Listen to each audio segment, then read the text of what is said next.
Doctor S Jaishankar इन्होंने हाल ही में 6 दिनों की यात्रा की और ये यात्रा बहुत ज्यादा महत्वपूर्ण है क्योंकि इस यात्रा के साथ भारत ने अमेरिका की धरती से अब यूएनएससी में दावेदारी को ठोका है। जानेंगे आखिरकार कौन इसके बीच में रोड़ा बन रहा है और ओआईसी क्या भारत को रोकेगा। ये 57 देशों का समूह किसकी तरफ जाने वाला है और डॉक्टर एस जयशंकर खुद इस मामले में क्यों आगे बढ़ गए हैं। बहुत सारी चीजें एक साथ चल रही है। क्या चाइना को भारत का ये रुख बड़ा टेंशन देने वाला है? हमेशा की तरह जानेंगे बहुत कुछ। आइए जानते हैं इन खबरों को विस्तार से। स्क्रीन पर जिन्हें आप देख रहे हैं ये है विक्टर गाओ। एक जमाना था जब भारत ने परमानेंट सीट अपनी चाइना को दे दी थी कथित तौर पर। ऐसा कहा जाता है कि 1950 के दशक में अमेरिका या सोवियत संघ ने भारत को यूएनएससी की अस्थायी सीट की पेशकश की थी, लेकिन तत्कालीन प्रधानमंत्री जवाहरलाल नेहरू ने ये कहते हुए मना कर दिया था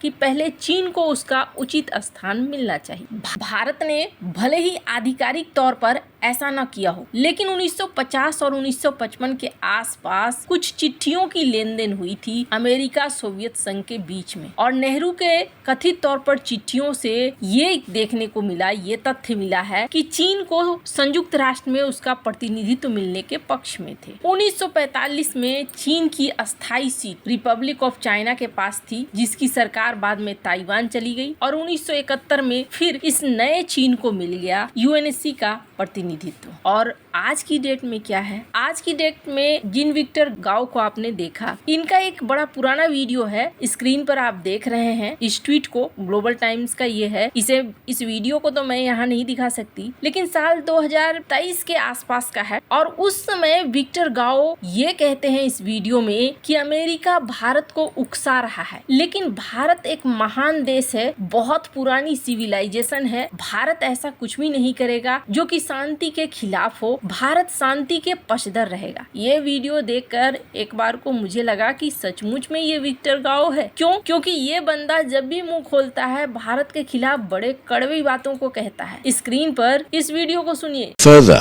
allow me to emphasize that there is a saying, don't do unto others what you do not want others do unto you, because essentially India is not the real upstream country as far as the Indus River is concerned. China is the real upstream country for the Indus River. Therefore, I call on the Indian government and the Indian people to avoid doing anything in that direction and to deny water to the people.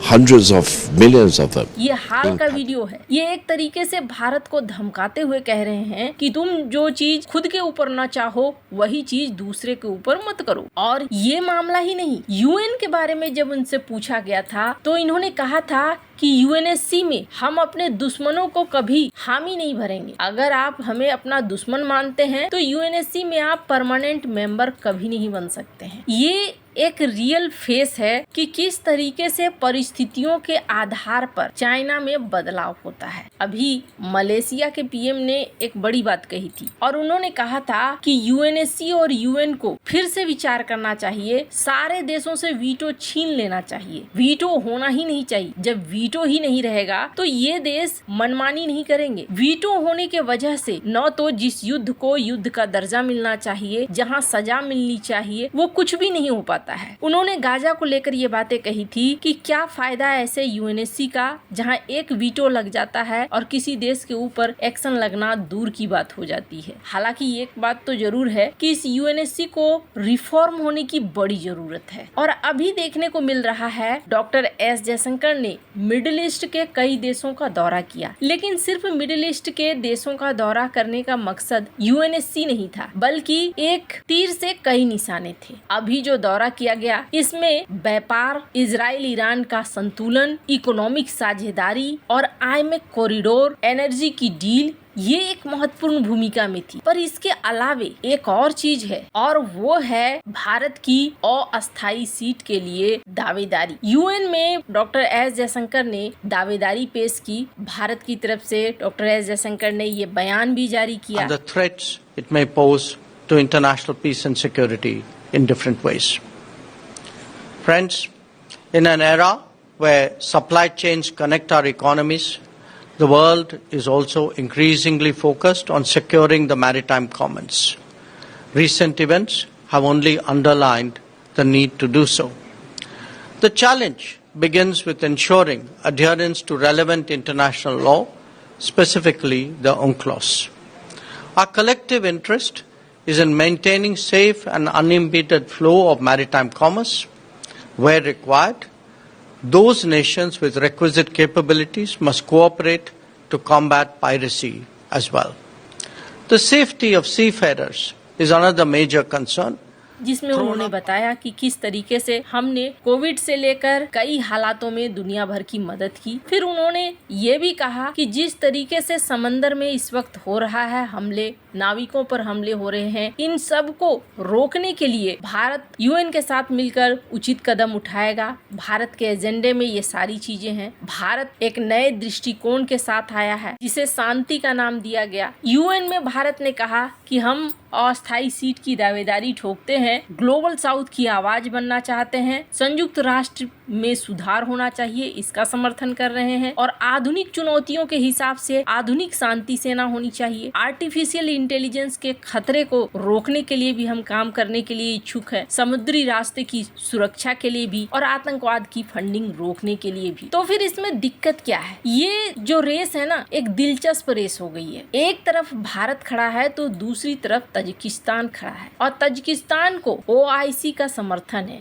यानी 57 सदस्यों का समर्थन है। वैसे पहली बार ये चुनाव भारत नहीं लड़ रहा है, 8 बार लड़ चुका है और 8 बार बन चुका है UNSC का अस्थायी सदस्य। कुल 16 साल काम किया है भारत ने। 2021-22 के लिए 190 में से 187 सीट मिले थे। भारत को अमेरिका, ऑस्ट्रेलिया, ऑस्ट्रिया, यूरोपीय देश, फिजी का समर्थन हासिल है। ज्यादातर प्रभावशाली देशों ने भारत का समर्थन कर दिया है। अब डॉक्टर एस जयशंकर यहाँ पर उतरे हैं। देखना होगा भारत की कूटनीति किस तरीके से काम करती है, इस्लामिक देशों में क्या सेंधमारी हो सकती है या नहीं। इस महीने जब doctor S Jaishankar middle east के देशों में गए थे तो माना जा रहा है कि यहाँ पर भारत ने अपनी कूटनीति दिखलाई है। अब भारत को तजिकिस्तान के ऊपर अपनी बढ़त लानी होगी और देखना होगा कि भारत इसे जीत पाता है या नहीं जीत पाता है। लेकिन सवाल ये है कि आखिरकार इतनी जद्दोजहद क्यों? अस्थायी सीट होने से क्या फायदा भारत को मिल जाएगा? पहली बात तो ये कि इस चुनाव से भारत अपने आप को